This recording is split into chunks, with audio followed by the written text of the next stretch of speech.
ناظرین اکرام، بریک کے بعد پھر ایک بار آپ کی خدمت میں حاضر ہیں۔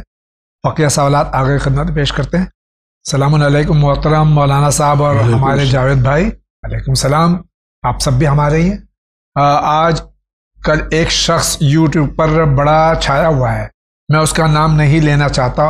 وہ ہمارے قوم کے لوگوں کو مرجعیت کے خلاف بھڑکا رہا ہے اور بڑے بڑے دعوے کر رہا ہے کہ کسی بھی عالم کو میرے سے مناظرے کے لیے لاؤ، میں ان کو غلط ثابت کر دوں گا۔ تو ہماری قوم کے عالم کیوں نہیں آگے آتے؟ اور وہ بھی کہتا ہے کہ خمس تو قرآن میں ہے، مگر وہ صرف امام علیہ الصلوۃ والسلام کو دینا ہے، اور یہ مولوی خمس خود کھا جاتے ہیں۔ کوئی عالم کیوں نہیں اس کو کاؤنٹر اٹیک کرتا؟ میرے خیال سے یہی سوال اس سے پہلے والے ایپیسوڈ آڈیو میں جی ہاں دیا گیا ہے۔ دیکھیے، میں نے بات اس سے پہلے عرض کی، یہ ایک پوری سازش ہے مرجعیت کو توڑنے کی، جی، کیونکہ مرجعیت وہ واحد چیز ہے جو اس وقت قوم کو جوڑے ہوئے ہے، اور اس کو توڑنے کے لیے اس طرح کے اعتراضات کیے جا رہے ہیں۔ جہاں تک مسئلہ ہے کہ مرجعیت کا، تو یہ آج کی چیز نہیں ہے، یہ ائمہ معصومین علیہ السلام کے زمانے سے لے کر کے اب تک ہے، اور ہر زمانے میں ائمہ معصومین نے لوگوں کو ان لوگوں کی طرف رجوع کرنے کا حکم دیا جن کی رسائی مدینے میں نہیں تھی۔ مثلا حضرت رسول خدا صلی اللہ علیہ وسلم نے جب مدینے والوں نے ان سے پوچھا کہ ہمارے لیے کوئی بھیج دے کسی شخص کو، تو آپ نے مصعب بن عمیر کو بھیجا، ان کو جا کے قرآن سکھاؤ۔ تو یہ جو قرآن سکھا رہے تھے رسول اللہ کے بہاف میں سکھا رہے تھے، اور اس وقت مدینے والے اپنے مسائل مصعب بن عمیر سے پوچھتے تھے۔ تو یہ یعنی جب رسول تک یا امام تک رسائی ممکن نہ ہو، تو اس صورت میں ان کے نمائندوں کی طرف رجوع کرنا چاہیے۔ کل تک کے جو حالات تھے، ان حالات کو دیکھتے ہوئے ائمہ معصومین نمائندوں کو خود معین کرتے تھے۔ اب کے حالات کے اعتبار سے ائمہ معصومین نے صفتیں معین کر دی ہیں۔ میں ایک مثال دے رہا ہوں، شاید مثال بہت زیادہ مناسب نہ ہو، کہ اگر آپ ایک بہت بڑا کارخانہ بنائیں یا بہت بڑی چیز بنائیں، اور تو کیا آپ اس کو بغیر کسی محافظ کے، بغیر کسی ذمہ دار کے چھوڑ دیں گے؟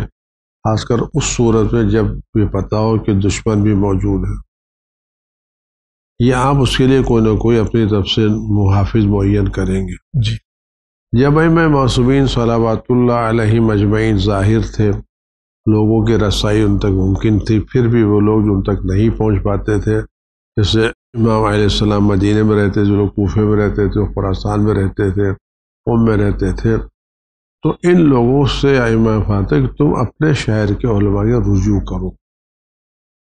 اب جب مسلمان اتنے زیادہ شیعہ پھیل گئے ہیں، تو کیا واقعی ان کو ان کے حال پر چھوڑ دیا جائے گا؟ یہ ان کے حال پر چھوڑ دیا جانا کس پر اعتراض ہے؟ مرجعیت پہ اعتراض ہے یا امام پر اعتراض ہے؟ امام پہ اعتراض ہے۔ کس پر اعتراض ہے؟ اگر کسی آدمی نے کوئی عمارت، کوئی چیز، کوئی ادارہ بنایا ہے، اور اس کو معلوم ہے کہ اس ادارے کے مخالفین موجود ہیں، ختم کرنا چاہتے ہیں، تو اس ادارے کو، اس چیز کو بغیر محافظ کے چھوڑ دینا کیا واقعی عقل مندی ہے؟ تو آج کے مسائل، کل کے مسائل، جب کل مسائل بالکل مختصر تھے، تب تو ائمہ معصومین نے لوگوں کے دوسرے شہر میں لوگوں والوں کو آزاد نہیں چھوڑا، اور اب جب مسائل اتنے زیادہ پھیل چکے تو کیا اس زمانے میں ائمہ معصومین بغیر کسی محافظ کے چھوڑ دیں گے؟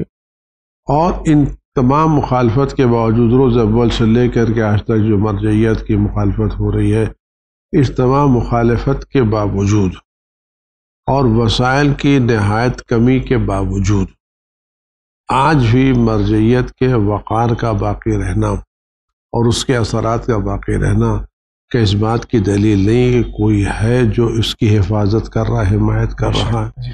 مسئلہ رہ گیا مسئلہ خمس کا، تو قرآن میں آیت انما غنمتم من شیء، تو لوگ کہتے ہیں کہ تم غنیمت سے مراد مال غنیمت ہے، لیکن قرآن میں جو من شیء ہے یعنی کوئی بھی چیز، تو آیا آپ سب اگر جنگ ہو رہی ہے، اس جنگ میں اگر کسی آدمی کو ایک سونے کی انگوٹھی ملے، تو کیا وہ اس سونے کی انگوٹھی کو غنیمت کہے گا؟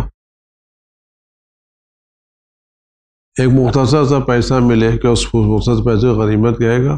جب تک قرآن کہتا ہے من شعین، ذرا سی بھی چیز ملے، اس کا مطلب یہ من شعین سے مراد وہ مال غنیمت نہیں ہے جو جنگ میں ہوتا ہے. ہر وہ چیز جو آپ کے خرچے سے بچے وہ آپ کے لیے غنیمت اور آپ کے فائدے میں ہوتا ہے، اس کو دیا جائے.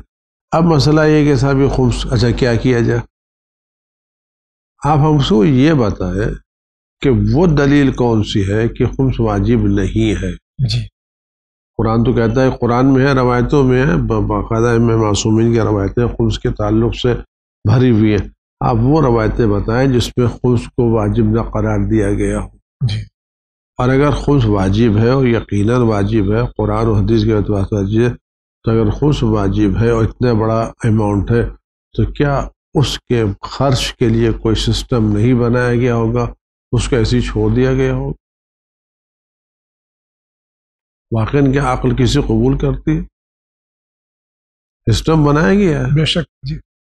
آپ خود بتائیں، اتنا بڑا اماؤنٹ ہے، اگر واقعاً آپ دیکھیں اتنے بڑے اماؤنٹ کو ایسے ہی چھوڑ دیا جائے تو کیا یہ اماؤنٹ کو چھوڑ دینا؟ آج گورنمنٹ ہے، جی ایس ٹی اصول کرتی ہے، انکم ٹیکس اصول کرتی ہے. کہ بیٹے اتنا بڑا اماؤنٹ ہے، اس کے لیے گورنمنٹ نے کوئی سسٹم نہیں بنایا کہاں جمع کیا جائے، کس کو دیا جائے، جس کا دل چاہے خرچ کرے. اگر ایسا کر کے تو کیا واقعاً مملکت اور ملک چل سکتا ہے؟ بالکل نہیں. کہ اس کے کوئی سسٹم بنانا پڑے گا. تو جب اتنا بڑا اماؤنٹ بنایا گیا ہے تو اس کے لیے خدا نے سسٹم بنایا ہے، رسول نے سسٹم بنایا ہے. اس طرح کی باتیں کرنا خود خدا اور رسول پر اعتراض ہے کہ آپ نے پیسہ تو جمع کروا لیا اور اس کے استعمال کا آپ نے کوئی سسٹم. یہ کہہ رہے ہیں کھا جاتے ہیں علماء. علماء کھا جاتے ہیں. علماء کھا جاتے ہیں. مسئلہ ہے کہ آپ خود کتنا ادا کرتے ہیں. جی. آپ خود کے کھا جاتے ہیں، کیا مطلب کہاں ہوتے؟ اگر فرض کے ایک عالم دین ہے، آیا وہ آپ کیا نماز پڑھا رہا ہے، مکتب پڑھا رہا ہے، بچوں کو پڑھا رہا ہے، دن بھر کام کر رہا ہے، آیا اس کے اخراجات زندگی ہیں یا نہیں؟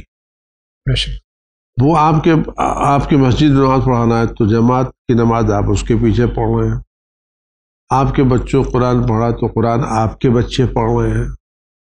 شرعی مسائل وہ آپ کے حل کر رہا ہے، باقی چیزیں وہ آپ کے لیے انجام دے رہا ہے. تو اس کی خدمتوں سے فائدہ تو آپ اٹھا رہے ہیں اور آپ اس کی ضرورتوں کو پورا نہیں کر رہے ہیں. تو اگر وہ اپنی ان ضرورتوں کو ان سے جو کام سے مرجع کی اجازت سے پورا کر لے تو کیا اس کو کھانا کہتے ہیں یا ضرورت پورا کرنا کہتے ہیں؟ اب تو ہو سکتا ہے کہ کوئی ایک ایسا ہو جو کھا رہا ہو تو آپ اس کے کلی کام نہیں کر سکتے کہ کھانا ہے کیا کہتے ہیں. آپ کو بھی دیکھیں، آپ کو کبھی غور کریں اپنے شہر میں، آپ کے مال میں جو آپ نے اپنے پیش نماز رکھا ہے، آپ تو انشاءاللہ آپ کے بچے اچھے اسکول میں پڑھ رہے ہیں، اچھی گاڑیوں میں جا رہے ہیں اور اچھے لباس پہن رہے ہیں. یہ آدمی جو صبح و شام آپ کی خدمت کر رہا ہے، اس کے بعد بچوں کے مدرسے کی فیس نہیں ہے، اس کے بچوں ڈریس نہیں ہے، یہ نہیں ہے. تو کیا یہ ہماری ذمہ داری نہیں کہ ہم جس پر اپنا دین بسر کر رہے ہیں ہم اس کو بھی ایک قاعدے کی زندگی عطا کریں؟ تو اگر ہم اپنے جیب سے نہیں ادا کر سکتے، ہم کو ادا کرنا چاہیے تھا. تو اگر امام کے پیسے سے اس کی زندگی تامین کی جا رہی ہے، اس کو کھانا نہیں کہتے، اس کو شرافت کہتے ہیں، اس کو ایک غیرت کہتے ہیں. ہماری غیرت کا تقاضا ہے کہ ہمارے قوم کا اور ہمارے محلے کا پیش نماز اتنا ہو کہ اس کو دوسروں کے سامنے ہاتھ پھیلانا نہ پڑے. اگر وہ ہاتھ پھیلا رہا ہے تو یہ ہماری بے غیرتی کی علامت ہے، اس سے کھانے کی علامت نہیں ہے. بہت بہت شکریہ آغا. السلام علیکم. وعلیکم السلام. جاوید انکل مولانا صاحب، علیہ السلام. میرا سوال یہ ہے کہ میں یو پی سے فاطمہ، میں یہ پوچھنا چاہتی ہوں کہ باپ کے سامنے اگر بیٹے کا انتقال ہو گیا تو باپ کی وراثت میں پوتے کا حق ہے یا نہیں؟ نہیں.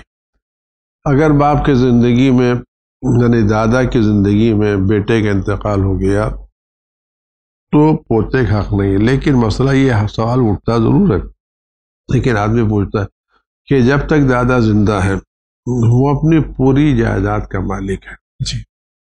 وہ دادا اپنی زندگی میں پوتے کو جتنا دینا چاہے دے سکتا ہے. جی. دوسرے وہ اپنی پوری جائیداد میں 1/3 حصے کی وصیت کرنے کے حقدار ہے. جی. اب اگر دادا اپنی زندگی میں اس پوتے کو جس کا باپ مر گیا اس کا کوئی سہارا نہیں ہے، اس کو اپنی جائیداد سے نہیں دے رہا ہے، تو شریعت نے اجازت دی ہے کہ آپ اس کو اپنی جائیداد سے جتنا چاہے دینا چاہے دے سکتے ہیں، اور شریعت اس کے اپنے آپ اس کے وصیت میں 1/3 دے سکتے ہیں۔ تو نہ دادا اپنی جائیداد سے دے رہا ہے نہ اس کی وصیت میں لکھ رہا ہے، تو ظلم دادا کر رہا ہے، شریعت کر رہی ہے۔ اور یہ قانون تو سب سے پہلے لاگو ہوا سرکار ختم محترم صلی اللہ علیہ وآلہ وسلم پہ، جب ان کے والد کا انتقال ان کے دادا کی زندگی میں ہو گیا تھا۔ جی بہت بہت شکریہ آغا۔ السلام علیکم جاوید انکل اور مولانا صاحب۔ وعلیکم السلام۔ میں اپنا نام اور ایڈریس نہیں شو کرنا چاہتا۔ میرا سوال ہے کہ میں فجر کی نماز کبھی کبھی پڑھ پاتا ہوں، باقی ظہر اثر اور مغرب عشاء تو روز پڑھتا ہوں۔ مجھے نماز شب پڑھنے کا من ہوتا ہے، لیکن سننے میں آتا ہے کہ اگر کوئی واجب نماز نہیں پڑھتا ہے تو تہجد پڑھنے کا کوئی مطلب نہیں۔ تو کیا اگر میں صبح کی نماز کا پابند نہیں ہوں تو کیا نماز شب بھی نہیں پڑھ سکتا؟ نماز شب پڑھ سکتے ہیں، اور آپ جب پڑھنا چاہیے، اور اگر آپ نماز صبح پڑھنا چاہتے ہیں تو اس کا بہت آسان طریقہ ہے۔ آپ جس وقت سو رہے ہو اس وقت سچی نیت کریں کہ میں نماز صبح پڑھنے کے لیے اٹھوں گا، جی آپ اٹھ جائیں گے۔ اور دوسرا طریقہ ہے کہ سورہ کہف کی آپ آخری آیت اگر سوتے وقت پڑھ کے سوئیں گے تو آپ یقیناً نماز صبح کے لیے اٹھ جائیں گے، بلکہ نماز شب کے لیے اٹھ جائیں گے۔ بہت بہت شکریہ آغا۔ السلام علیکم جاوید بھائی اور مولانا صاحب۔ وعلیکم السلام۔ اکثر مجالس میں سننے میں آیا ہے کہ اگر آپ کو کوئی بڑی پریشانی ہے تو مولا عباس کے کٹے ہوئے بازوؤں کا شہزادی سکینہ اور شہزادہ علی اصغر علیہ السلام کی پیاس کا شہزادی فاطمہ سلام کے شکستہ پہلو کا واسطہ اور بھی ایسے نام ہیں جن کا واسطہ دے کر دعا مانگے تو کبھی ضائع نہیں ہوتا، تو کیا اس طرح سے دعا مانگنا صحیح ہے؟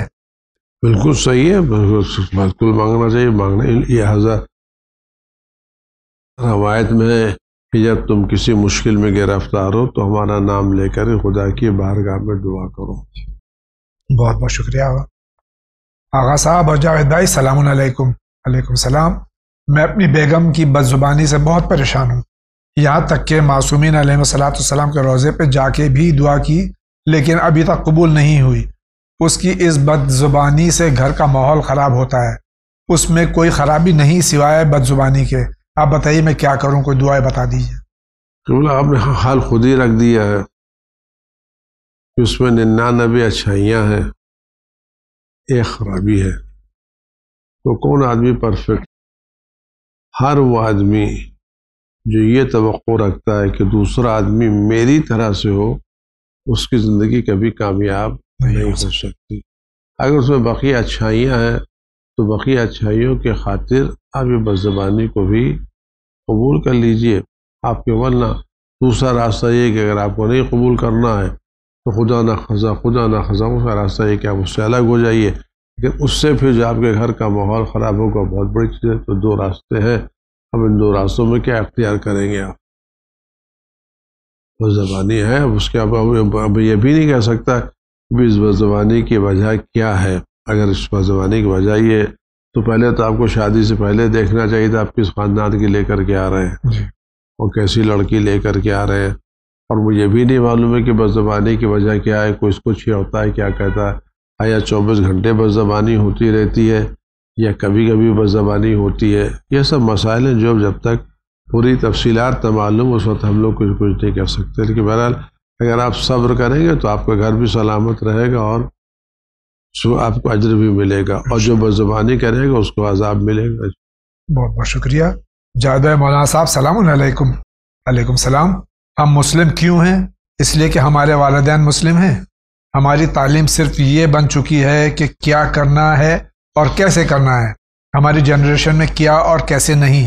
ان کے ذہن مائنڈ میں اصل سوال ہے کیوں۔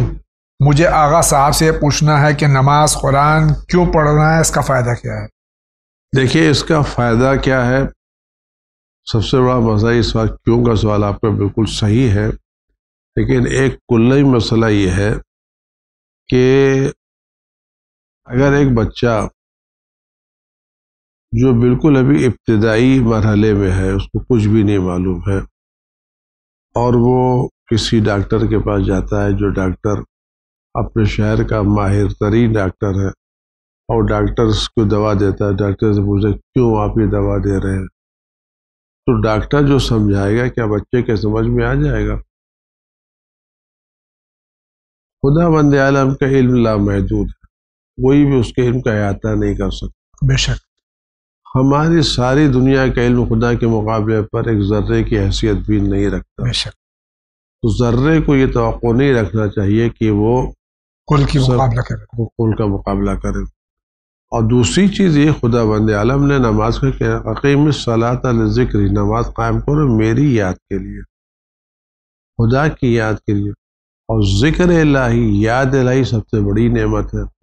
اور دوسری چیز یہ ہے کہ نماز ہم کیوں پڑھیں؟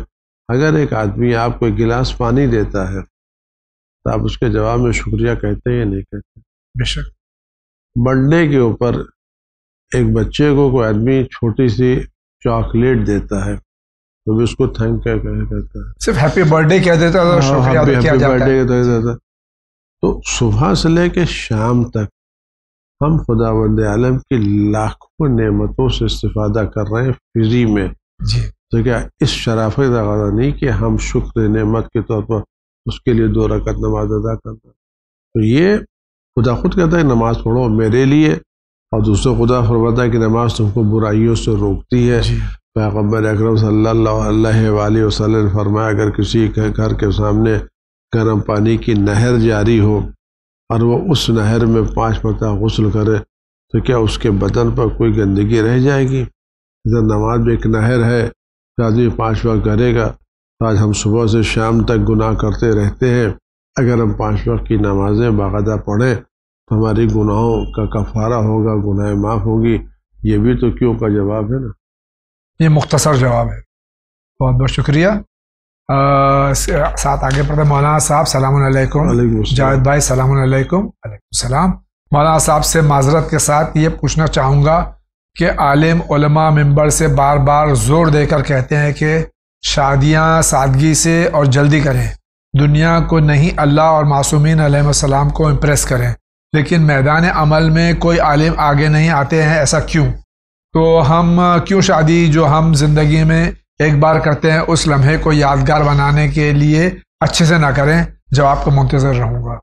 کس نے آپ کو اچھی شادی کرنے سے منع کیا؟ آپ کو جلدہ شادی کیجیے، کس نے آپ کو منع نہیں کیا؟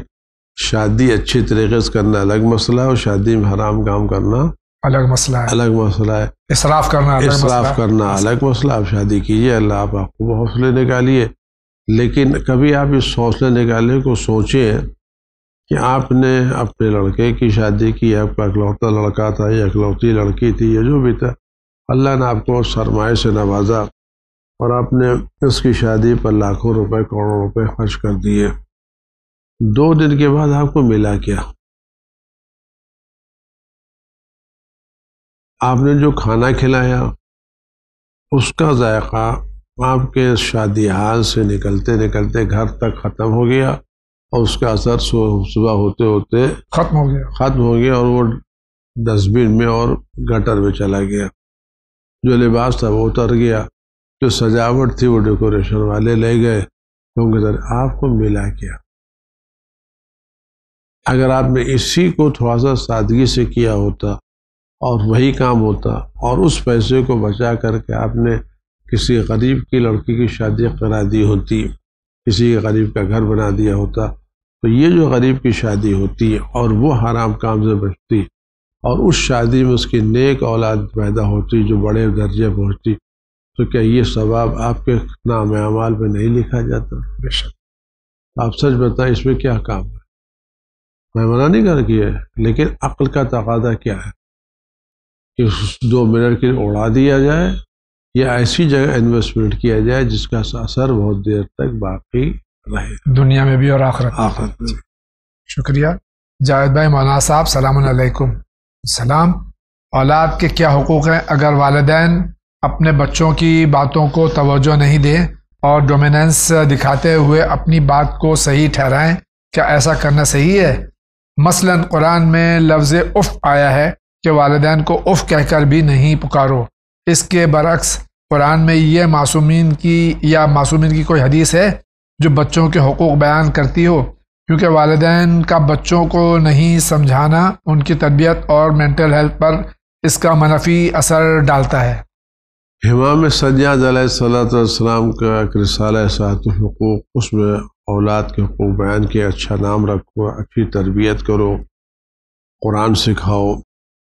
دیکھیے، بحث کرنا ایک الگ مسئلہ ہے، بدتمیزی ایک الگ مسئلہ ہے۔ جی، بچوں کا کسی موضوع پر والدین سے بحث کرنا وہ ایک الگ مسئلہ ہے، اس بحث میں زبان کا خراب ہونا ایک الگ مسئلہ ہے۔ تو بحث ہے، اور یہ بچے نئی نسل کے پیدا ہیں، ان کے مسائل نئے ہیں، ان کی چیزیں ہیں کہ آپ ان کو آج زبردستی چیزوں سے نہیں سمجھا سکتے۔ جی، اور واقعی بچے کے مسائل دوسرے ہیں، ان کو محبت سمجھائیں، ان کو دلیل سمجھ کے بات کریں، ان سے کٹھوجتی نہ کریں۔ کہنا ہے توہین کا مسئلہ ہے، ورنہ ادب کے دائرے میں والدین کے ساتھ گفتگو کرنا، ادبی آواز گفتگو کرنا، یہ آنکھ ہونے میں یا بدتمیزی میں یا توہین میں نہیں آتا ہے۔ بہت بہت شکریہ۔ سلام علیکم۔ السلام۔ مسلم مومن دین کو صرف اپنے کمفرٹ لیول تک فالو کر رہے ہیں، جیسے نامحرم کو ہلکے میں لینا، اس پہ یہ کہنا کہ ارے کوئی نہیں، سب ہماری اولاد ہیں، سب بھائی بہن ہیں، شادیوں میں مکس گیدرنگ، فضول کی رسم جن کا دین سے کوئی لینا دینا نہیں، اور اس پہ ہٹ دھرمی دکھانا کہ بڑوں نے کر دیا تھا ہم کیا کر سکتے ہیں، رسموں کو تفریح بتا کر نامحرم سے ہنسی مذاق کرنا۔ کیا ایسی شادیوں میں امام زمانہ اجل اللہ تعالیٰ فرج و شریف آنا پسند کریں گے؟ جہاں پر گناہ ہوتی ہے وہاں امام زمانہ تو بڑی بات ہے، کوئی شریف آدمی بھی جانا پسند نہیں کرے گا۔ اور یہ مسئلہ کہ ہمارے آبا اجداد نے کیا تھا، یہی مسئلہ کل کے کافر کہتے تھے کہ ہم نے اپنے آبا اجداد کو اس دین پر پایا ہے، ہم اس دین پر قائم رہیں گے۔ ہر وہ رسم، ہر وہ چیز جو شریعت کے خلاف ہو، اس کو اپنے خاندان کی عادت یا رسم و رواج کہہ کر کے جائز قرار نہیں دیا جا سکتا۔ السلام علیکم۔ وعلیکم السلام۔ کسی نے ہمارا پیسہ ایز اے لون لیا ہے بٹ واپس نہیں کر رہا ہے، اس کے لیے کوئی وظیفہ بتا دیجیے۔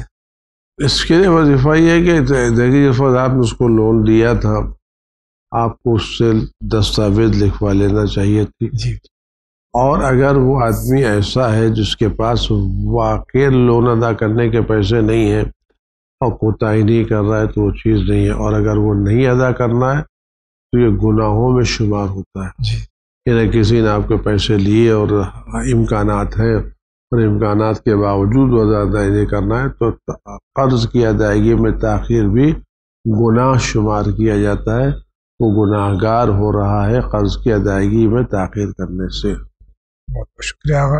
السلام علیکم مولانا صاحب۔ وعلیکم السلام۔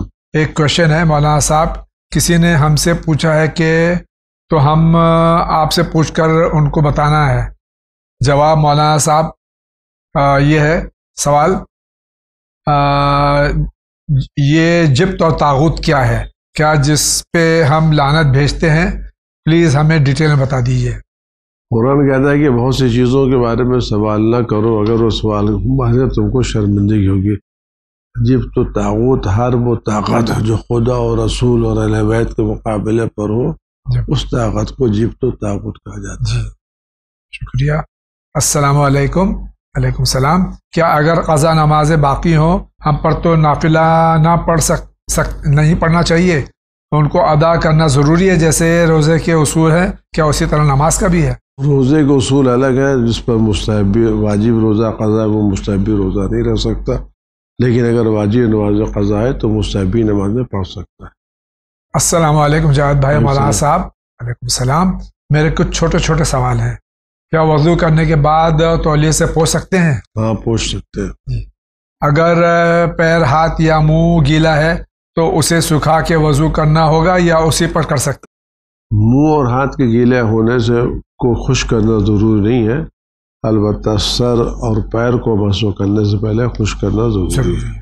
ظہر، عصر، مغرب، عشاء کے بیچ میں گیپ دینا ضروری ہے یا فوراً ایک کے بعد دوسری ہم نماز پڑھ سکتے ہیں؟ دونوں فوراً بغیر فاصلے کی بھی پڑھ سکتے ہیں، کوئی مسئلہ نہیں، کہ جناب زہرا سلام اللہ علیہ کی تسبیح پڑھنے کا ثواب بہت زیادہ ہے۔ کیا ظہر کے بعد اور مغرب کے بعد دعا مانگنا ضروری ہے یا ظہر اثر اور مغرب عشاء دونوں نمازیں پڑھ کے دعا مانگ سکتے ہیں؟ ہر نماز کے بعد حضرت رسول خدا صلی اللہ علیہ وسلم کی روایت ہے، جب مومن نماز پڑھتا ہے اور نماز تمام کرتا ہے تو آسمان کے دروازے کھل جاتے ہیں اور بہترین وقت ہوتا ہے دعا کرنے کا۔ لہذا ہر نماز کے تمام کرنے کے بعد دعا مانگنا چاہیے، اور خاص طور سے امام وقت علیہ السلام کے ظہور کی دعا مانگنا چاہیے۔ بہت بہت شکریہ۔ اس عورت کے لیے خمس کا کیا حکم ہے جو ہمیشہ سے تقریباً 25 سال سے اپنے شوہر بچوں کی کفالت کرتی آئی ہے، جبکہ عورت پر اسلام میں فائنینشیل رسپانسبلٹی نہیں ہے؟ مہربانی کر کے بتائیے اس کا کیا حل ہے؟ اب وہ شوہر کے پاس اگر امکانات ہیں اور امکانات کے باوجود شوہر اپنے بچوں کا اور بیوی کا خرچہ نہیں دے رہا تو گناہ گار ہے۔ اگر یہ عورت اپنا کما رہی ہے کچھ ہے تو اس کو سال بھر کے اخراجات کے بعد جو بھی پیسہ بچے گا اس پر خود اس کو دینا ہے۔ شکریہ۔ السلام علیکم مولانا صاحب اور جاوید صاحب۔ علیکم السلام۔ میرا سوال ہے کہ کلمہ پاک کی تلاوت کرنے کے وقت مردوں کے لیے کیا سر پر ٹوپی یا رومال سے ڈھکنا ضروری ہے؟ کیونکہ نماز میں اس کی ضرورت نہیں ہے، سر ڈھکا ہو جبکہ نماز میں بھی کلمہ پاک کی ہم تلاوت کرتے ہیں۔ یہ سوال گجرات سے ہے۔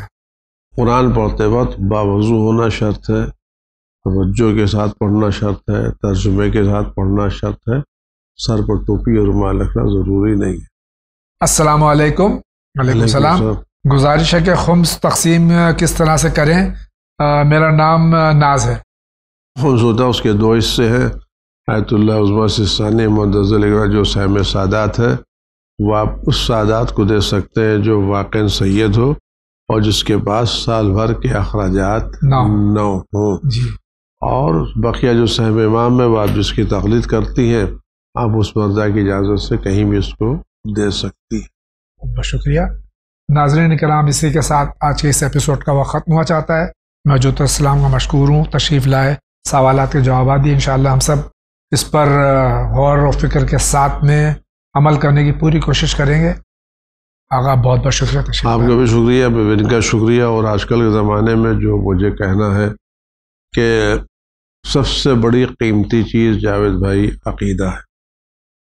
اعمال بے حد اہم ہے اور اس پہ ذرہ برابر ائمہ معصومین نے کوتاہی کی اسی کی اجازت نہیں دی ہے، لیکن ان تمام چیزوں کے باوجود اگر کچھ اعمال غلطی سے یا کسی چھوٹ جائے تو اس کی قضا ممکن ہے، لیکن اگر عقیدے میں کوئی غلطی ہو جائے تو اس کی اصلاح کسی صورت میں ممکن نہیں ہے۔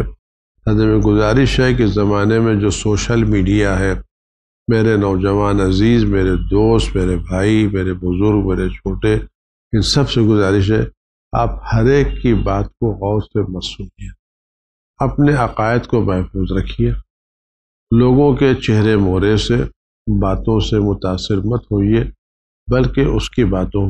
حضرت علی علیہ السلام سے جنگ کے موقع پر کسی نے بہت بڑا سوال کیا کہ مولا میں اس وقت دیکھ رہا ہوں کہ آپ کے ساتھ بھی اصحاب رسول موجود ہیں اور دوسری طرف جو لوگ وہاں بھی کچھ اصحاب موجود ہیں، دونوں طرف ہیں، تو حق کس طرف ہے؟ ایمان میں نہیں فرمایا کہ اگر میں حق پر نہیں ہوتا تو میں نے فرمایا تم نے بات غلط، پہلے حق کو پہچانو پھر صاحبان حق۔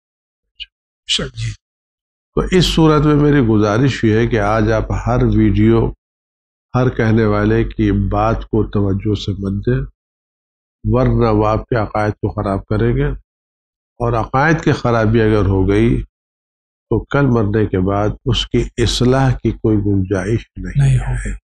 لہذا آج کے دور میں اپنے عقائد کو، اپنے نظریات کو محفوظ رکھیں، اور اگر آپ نے کوئی بات سنی ہے تو اس سلسلے میں اپنے مقامی معتبر عالم دین سے خود جا کر کے یا ترجمہ کر کے ان سوالات کو پیش کیجیے اور ان کے اطمینان بخش جواب دے کر کے اپنے ذہن کو ہر طرح کے شک و شبہ سے پاک رکھیے۔ یہ آج کی ذمہ داری۔ اگر آپ نے کام نہیں کیا یہ سب لوگ آپ سے کھیل ڈالیں گے، اور کل اگر آپ کا عقیدہ کمزور ہو گیا تو آپ یہ جواب نہیں دے پائیں گے ہم نے فلاں کے کہنے پر کہا تھا، کیونکہ جب میدان قیامت میں شیطان کو بلایا جائے گا تو لوگ کہیں گے پروردگار مجھے شیطان نے گمراہ کر دیا، تو شیطان جواب دے گا کہ نہیں، اللہ نے تم سے سچا وعدہ کیا تھا، میں نے تم سے جھوٹا وعدہ کیا تھا، تم نے اللہ کے سچے وعدے کو چھوڑ کر کے میرے جھوٹے وعدے پر بھروسہ کیا، اپنی خود ملامت کرو، مجھے مورد ملامت قرار مت دو۔ یہ تمام افراد جو اس طرح کے شکوک و شبہات ایجاد کر رہے ہیں، کل قیامت میں یہی کہیں گے ہم نے تو کہا تھا، آپ نے کیوں ہماری بات پر اعتماد کیا؟ تو اپنی عاقبت کو محفوظ رکھنے کے لیے اب بہت محفوظ رکھیں، ہر طرح کی باتوں کو غور نہ کریں، معتبر باتوں کو غور کریں، اور اگر کسی کی ویڈیو یا سننے کے بعد کچھ شک و شبہات ہو رہے ہیں تو اپنے مقامی یا کہیں جا کر معتبر عالم دین سوال کریں اور اپنے ذہنوں کے اس طرح کے شکوک و شبہات سے پاک رکھیں، اپنے عقیدے کی حفاظت کریں تاکہ ہم سب کا انجام بخیر ہو۔ خدا ہم سب کو اہل بیت علیہ السلام کے چاہنے والوں میں اور اہل بیت علیہ السلام کے عقیدے پر اور ان کے بیان کردہ عقائد پر ثابت قدم رہنے کی توفیق عطا فرمائے۔ ہمیں اور ہمارے سارے بھائی نوجوانوں کو ایک ایسے کردار سے نوازے کہ ہم اپنے امام وقت کے مخلص غلاموں میں، خدمت گزاروں میں شامل ہو سکیں۔ والسلام علیکم ورحمۃ اللہ وبرکاتہ۔ بہت بہت شکریہ۔ اس کے ساتھ اجازت دیجیے، زندگی رہی تو پھر آپ سے ملاقات ہوگی۔ وآخر دعوانا ان الحمد للہ رب العالمین۔